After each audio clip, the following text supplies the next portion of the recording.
ಬಾಯಾರಿದ ಕಾಗೆ.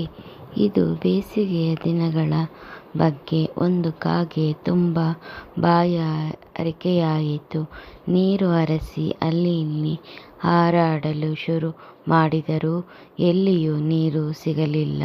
ತೀವ್ರವಾದ ಶಾಖದಿಂದಾಗಿ ಅವನ ಬಾಯಾರಿಕೆ ಹೆಚ್ಚಾಗುತ್ತಿತ್ತು.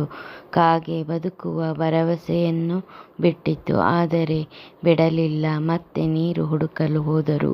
ಇದ್ದಕ್ಕಿದ್ದಂತೆ ನೀರು ತುಂಬಿದ ಹೂಜಿಯನ್ನು ನೋಡಿದರು. ಅವನು ಆ ಹೂಜಿಯನ್ನು ನೋಡಿದ ನಂತರ ತುಂಬ ಸಂತೋಷಗೊಂಡನು ಮತ್ತು ತಕ್ಷಣವೇ ಪಿಚ್ಚರ್ನ ಕಡೆಗೆ ಹಾರಿದನು.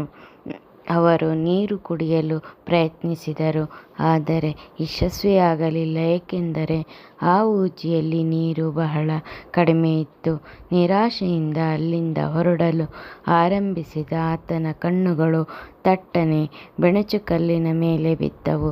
ಅವನು ತನ್ನ ಕೊಕ್ಕಿನಿಂದ ಪ್ರತಿಯೊಂದು ಬೆಣಚುಕಲ್ಲುಗಳನ್ನು ಎತ್ತಿಕೊಂಡು ನೀರಿಗೆ ಬಿಡಲು ಪ್ರಾರಂಭಿಸಿದನು.